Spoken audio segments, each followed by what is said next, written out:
दिल्ली के वसंत कुंज से एक चौंकाने वाला मामला सामने आया है। धर्म का चोला ओढ़े स्वामी चैतन्यानंद सरस्वती उर्फ पार्थ सारथी पर 32 छात्राओं के साथ यौन शोषण और धोखाधड़ी जैसे गंभीर आरोप लगे हैं।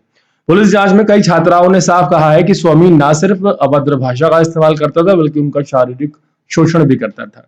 चौंकाने वाली बात सामने आई है कि कुछ महिला फैकल्टी और स्टाफ छात्राओं पर दबाव डालता था। इस बात के आरोप लगे हैं कि वो चुपचाप बाबा की गलत बातों को मान ले।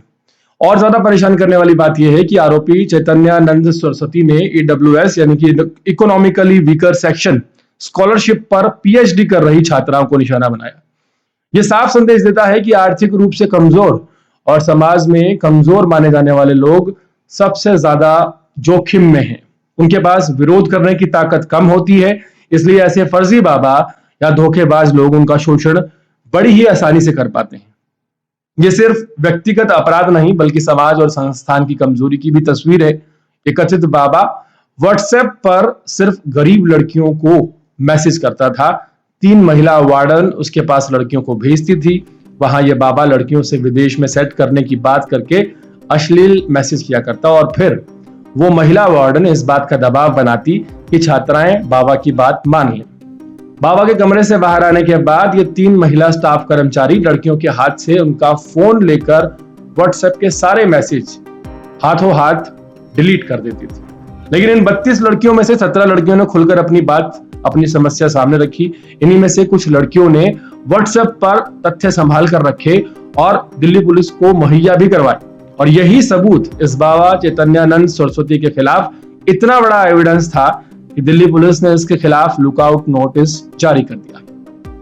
दिल्ली, हरियाणा, उत्तर प्रदेश, राजस्थान और उत्तराखंड 5 राज्यों में लगातार इस फर्जी बाबा को पकड़ने के लिए अब छापेमारी की जा रही है। इस मामले का महिला आयोग ने भी स्वयं संज्ञान लिया है। सबसे ज्यादा हैरानी की बात यह है कि इस बाबा पर पहले भी 2 बार इस तरह के केस दर्ज हो चुके हैं लेकिन कार्रवाई नहीं हुई। और इससे भी ज्यादा हैरानी की बात यह है कि इस बाबा का असली नाम डॉक्टर पार्थ सारथी है। कई बार शिकायत दर्ज होने के बाद इस शख्स ने अपना नाम बदलकर चैतन्यानंद सरस्वती रख लिया या स्वामी चैतन्यानंद सरस्वती। 4 अगस्त 2025 को श्री श्रृंगेरी मठ के एडमिनिस्ट्रेटर पीए मुरली ने शिकायत की कि स्वामी चैतन्यानंद ने Sharda institute of Indian management में ईडब्ल्यूएस स्कॉलरशिप पर पढ़ रही छात्राओं के साथ गलत हरकत की है। पुलिस ने जब जांच शुरू की, 32 छात्राओं का बयान दर्ज हुआ। इनमें से 17 ने साफ आरोप लगाया कि स्वामी उन्हें अश्लील मैसेज भेजता था, गंदी भाषा का इस्तेमाल करता और शारीरिक छेड़छाड़ भी करता। कुछ छात्राओं ने यह भी कहा कि महिला फैकल्टी और एडमिन के लोग इन बच्चियों पर दबाव डालते थे कि वे स्वामी की गलत बातों को चुपचाप मान लें। इन गंभीर आरोपों पर पुलिस ने अलग अलग धाराओं में केस दर्ज किया है। बीएनएस की धारा 75(2), 79, 351(2) के तहत कार्रवाई शुरू की गई है। सीसीटीवी फुटेज खंगाले गए और कई बार स्वामी के ठिकानों पर छापेमारी की गई है लेकिन वो अब तक पुलिस की पकड़ से बाहर है। इस दौरान 16 पीड़ित छात्राओं के बयान अदालत में मजिस्ट्रेट के सामने दर्ज कराए गए ताकि मामले में कानूनी प्रक्रिया मजबूती से हो सके। यह पूरा मामला केवल कानून और अपराध तक सीमित नहीं है। सवाल ये है कि आखिर छात्राओं को पढ़ाई के नाम पर इस तरह के शोषण का सामना क्यों करना पड़ा। संस्थान जो पीठ के संरक्षण में चल रहा था, वहां इस तरह का माहौल बनाना या बन जाना बेहद शर्मनाक है। सोचने वाली बात यह भी है कि जब छात्राओं ने शिकायत की तो संस्थान का कुछ स्टाफ के ही आरोपी को बचाव करते हुए नजर आए।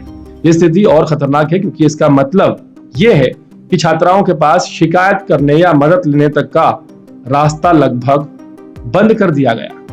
पुलिस लगातार दबिश दे रही है मगर जब तक गिरफ्तारी नहीं होती तब तक ना तो छात्राओं को न्याय मिलेगा और ना ही समाज को यह भरोसा होगा कि ऐसे आरोपियों के खिलाफ सख्त कार्रवाई हो सकती है। यह केस सिर्फ एक फर्जी बाबा का मामला नहीं बल्कि शिक्षा और आस्था से जुड़े उस पूरे ढांचे पर सवाल खड़ा करता है जो बाहर से संस्कार और मूल्यों की बात करता है लेकिन अंदर से बिल्कुल खोखला है।